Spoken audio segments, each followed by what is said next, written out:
Hello! Just a minute. Big boss? Yes, Nitya. I have a small doubt. Yeah, please go ahead. Why is your voice always so monotonous and do not have any vibrations or emotions in it? That is out of scope. Is there anything else to be discussed? Oops, nothing else. Then please carry on with your take. The audience are waiting. Okay, seems he got irritated. But then guys, that's all about today. We are gonna see about the attributes included while you are handling a public forum. So yes, without any further ado, let's get into the video. But then, before that, do like, share, subscribe and do not forget to click the bell icon.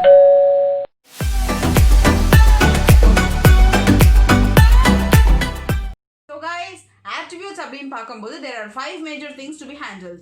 Eye contact, voice modulation, body language, stage usage and your attitude.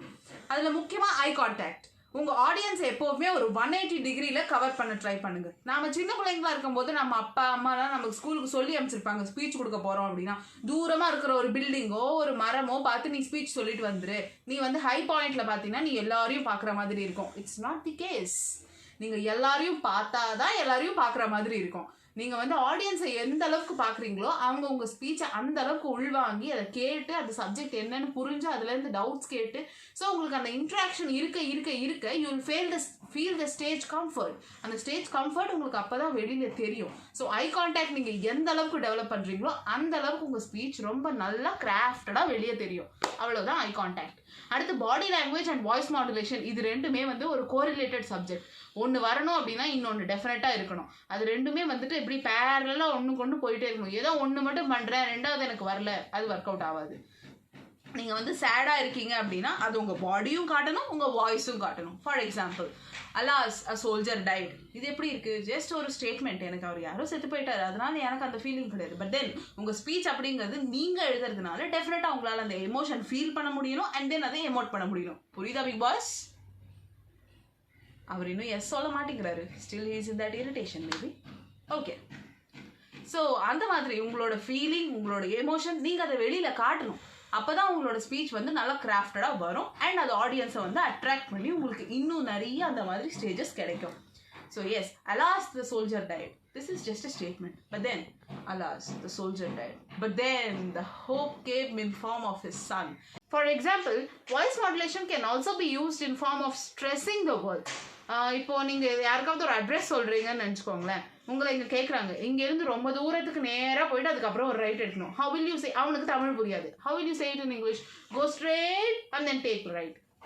So that straight includes you have to go for a long way in a straight path and then take a right from there to reach your destination. இந்த மாதிரி தான் நம்ம யாரையாவது திட்டுறோம், ரொம்ப எமோஷனலாக திட்டுறோம், we tend to repeat the words. For example, நாய் அந்த மாதிரி திட்டுவோம்ல, அந்த மாதிரி தான். So we tend to repeat the words to express our emotions, just to burst out our anger. So like that, if you have something to emote on the stage as if you feel in your daily lives, then yes, your speech is well crafted and yes, you are the one who is going to achieve that medal that day. Next நாம stage usage பற்றி பார்க்கலாம். Stage usage அப்படிங்கிறது உங்களை சுற்றி இருக்கிற ஸ்பேஸை நீங்கள் எவ்வளோ யூஸ் பண்ணுறீங்க உங்கள் ஸ்பீச்சுக்காக அப்படிங்கிறது தான் இருக்குது. ஸோ ஒரு ஸ்டேஜ் யூசேஜ் அப்படிங்கிறது வந்துட்டு எய்தர் நீங்கள் வந்து ஸ்டேஜில் மூவ் பண்ணிக்கிட்டே அதை யூஸ் பண்ணலாம், அப்படி இல்லையா ஒரு டிஃப்ரெண்ட் டைப்ஸ் ஆஃப் ப்ராப்ஸ் எடுத்துகிட்டு வந்து ஸ்டேஜ் மேலே வச்சு அந்த ப்ராப்ஸை யூஸ் பண்ணி உங்கள் ஸ்பீச்சை வந்து நீங்கள் என்ரிச் பண்ணிகிட்டே போகலாம். ஸோ ஃபார் எக்ஸாம்பிள், இப்போ நான் ஒரு ஹிஸ்டாரிக்கல் ஸ்பீச் எடுக்கிறேன். ஃபார் எக்ஸாம்பிள், இந்தியன் இண்டிபெண்டன்ஸ் அப்படிங்கிற ஒரு ஹிஸ்டாரிக் ஸ்பீச் எடுக்கிறேன். ஸோ அதில் நமக்கு நிறைய பார்ட்ஸ் இருக்கும். ஒன்று, ப்ரீ இண்டிபெண்டன்ஸ் நம்ம என்னென்ன இருந்தது, அப்புறம் பிரிட்டிஷ் வந்ததுனால என்ன ஆச்சு, so during independence how was the struggle, what are all the, so இதெல்லாம் ஒரு பார்ட் இருக்கும். And then what are all the leaders that and who are the leaders, அதை பற்றி ஒரு பார்ட் இருக்கும். And then finally after independence we are so and so அப்படிங்கிற ஒரு part இருக்கும் என்னோட ஸ்பீச்சில். So I have 4 different levels to speak about. So what I will do is I'll just split up my stage into 3. Not into 4. I'll just split up my stage into 3. Level 1 at the leftmost corner, level 2 at the center, level 3 at the rightmost corner and level 4 again at the center where I'm going to conclude the speech. So நான் எப்போவுமே என்னோட ஸ்பீச்சை வந்து சென்டரில் நின்று conclude பண்ண தான் try பண்ணுவேன். ஏன் அப்படின்னா, so that I can focus the audience from both the sides. ஒரு சைடுக்கு மட்டும் நான் கன்ஃபைண்டா இருக்க மாட்டேன் கன்க்ளூஷன் பண்றப்போ. பிகாஸ் ஒரு சைடுக்கு நான் கன்ஃபைண்டா இருந்தேன்னா maybe I will not get the attraction of this side gathering. So இந்த சைடு இருக்கிற ஆடியன்ஸ்க்கு அந்த கன்க்ளூஷன் போய் ரீச் ஆகுதா, நான் என்னோட ஸ்பீச் எப்படி முடிகிறேன்னு அவங்களுக்கு புரியலையான்றது எனக்கு தெரியாததுனால நான் சென்டர்ல நின்று கன்க்ளூட் பண்ணேன்னா I can actually round up சரவுண்டடா என்னோட ஆடியன்ஸை நான் வந்து கவர் பண்ண முடியும். So that is what I use. If in case you have some stand mic or you have some podium, then yes use your upper body more. Emote yourself. The 1 meter space around your body must be always in lit. அது வந்து எப்பவுமே அந்த expressions அந்த emotions அதெல்லாம் வெளியில வந்துட்டே இருக்கணும். அந்த body language must be so wide and open that the audience always look into your face and always try to grasp what you are telling. This is all about the stage usage. Then comes the main point, which is attitude.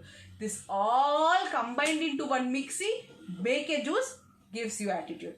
As simple as that. So attitude அப்படிங்கிறது உங்களோட boldness.